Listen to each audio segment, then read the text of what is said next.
Hello everyone, this is a presentation about the paper organizing UAV deployment and access control for integrated localization and communication. My name is Xinkai Yu. I am the first author of this paper. I am currently pursuing the PhD program in communication and information systems in Xidian University. First, we introduce the background. Under the five generation network, the focus was on enhanced information exchange and connectivity, primarily within a limited spatial range. However, sixth generation network is expected to provide low latency and high bandwidth links. In other words, future networks will not only collect anything but also sense and locate everything at very fine resolutions. Use and can bridge gaps in connectivity and provide new sensing capabilities. This vision motivates our focus on integrated localization and communication, where use can serve as dual functions in sixth-generation network. The term attitude economy refers to the new commercial and industrial activities taking place below about 1,000 meters altitude. This includes urban air-motivated automotive deliveries, all enabled by use and artificial intelligence.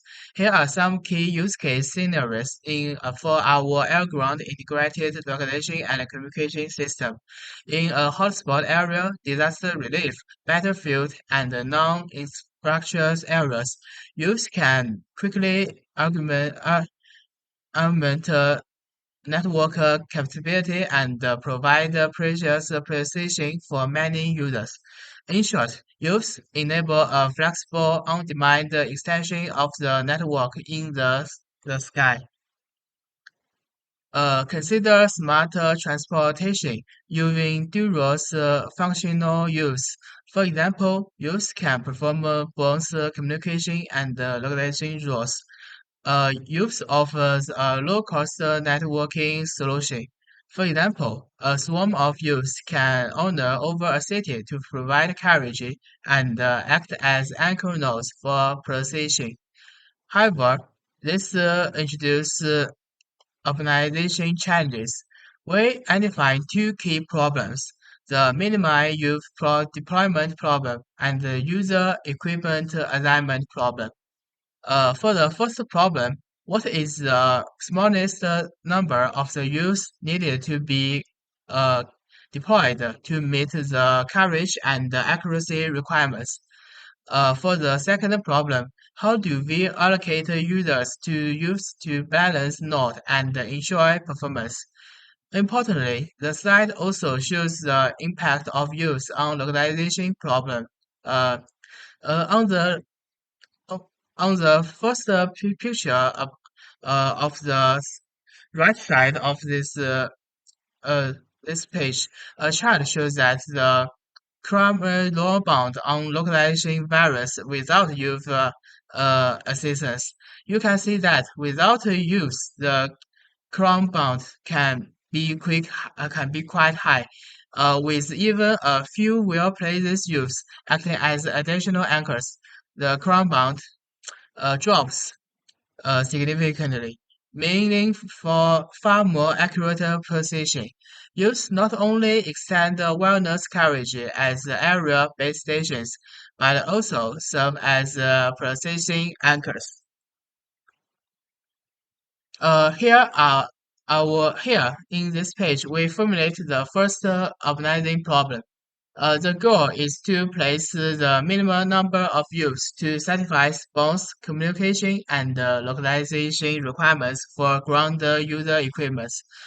More specifically, each UE must be connected for communication uplink to either a terminal base station or a youth, and each UE must be also localizable. For localization, each user normally needs a connection to three terminal base stations to triangulate its position. However, if youths are present, they can serve as additional anchor nodes to improve accuracy. In summary, this problem seeks the smallest youth set that ensures full coverage and precision capability. Now we consider the youth assignment problem. Once UAVs have been deployed in chosen locations, we must decide which youth or base station serves each user. The object is to minimize the number of users served for by each youth, thereby distributing the load evenly. This helps reduce the interference and prevents any youth from being overloaded. We break the assignment problem into two parts, the communication assignment and the localization assignment. In the communication assignment, we want to balance the number of users per youth while still uh, meeting the rate requirements. For example, 3 Mbps per user in our simulations. In the localization alignment, each user is assigned as a set of anchor nodes for precision, three fixed base stations plus some subset of the deployment use. The alignment must ensure that the resulting carbon bound is below the threshold. We now describe our solution for the youth deployment problem. We start by defining three performance metrics that qualify how well a candidate youth placement will serve the users. These metrics include improvement in coverage of the communication rate, improvement in the localization for the Karaman bound, rather than weighting this criteria, we apply a critic analysis. Critic analysis ensures that each metrics that vary widely or conflict more strongly carry more weight in the decision.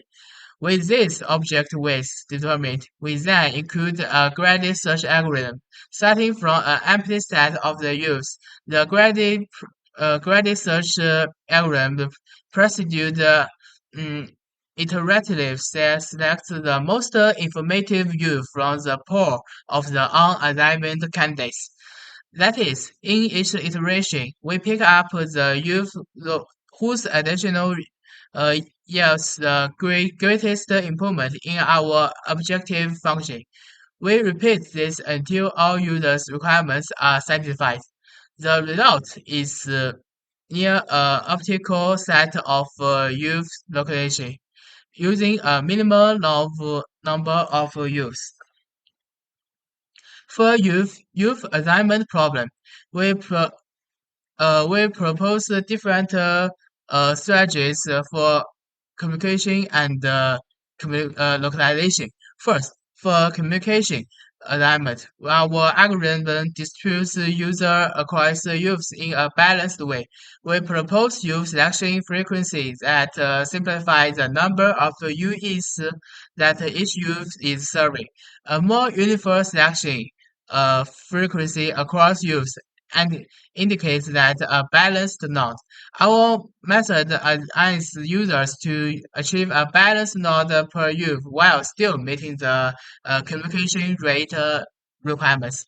For localization assignment, we ensure that each user is assigned through enough UV anchors to meet the localization accuracy. We introduce the evaluation metric for redundancy. For each user and the UAV, we compute how much the user's localization current bound would increase if the UAV is removed from the anchor set.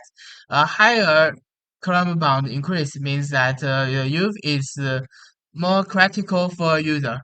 By analyzing the redundancy across the network, we ensure no user is left with insufficient anchors. Having described our methods, now in the next page, we will show let us move to the simulation results. Finally, we carry out the simulations to show that the effectiveness of our proposed method. We first present the simulated results for the minimal UV deployment problem. We show a comparison of the minimal UV numbers needed under each carbon lone bound matrix. From the results, we above that, choosing a stricter metric tends to require more use to meet the tighter accuracy requirement. Importantly, uh, our algorithms consistently find a solution with fewer use than existing approaches.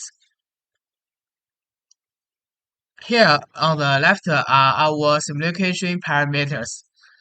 Uh, two, dif- two different deployment strategies were tested. Uh, a hexagonal grid and a rectangular grid for the potential use places. The first fig looks at the layout of possible UV spots. All other relevant supervision parameters are set according to the standard practice. In the following figure, when the same number of deployment UV is 9, our method satisfies the localization requirements at both maxima and minima, and with an average of carbon low bound. This indicates that our strategy deploys the use in a reasonable location. The slide shows that the outcomes of the communication alignment comparison. The key result is how many users each UV ends up serving under our method compared to the baseline maximum rate alignment. The graph indicates that the number of users per UV for both streams. We see that the maximum rate alignments cause an imbalance. Some use serve many users, which can cause high interference, while others serve few.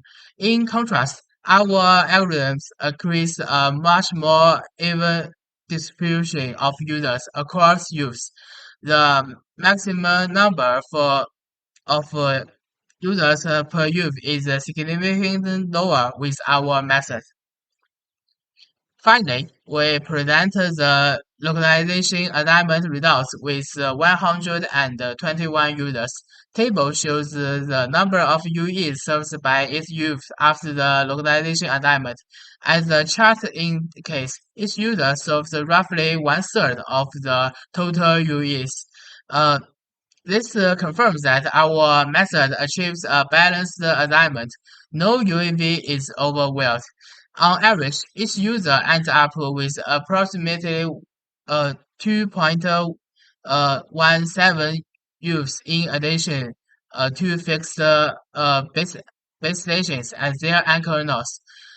In practical terms, this means that most users are assigned to UV anchors, with a small fraction need 3. This no average reflects efficiency.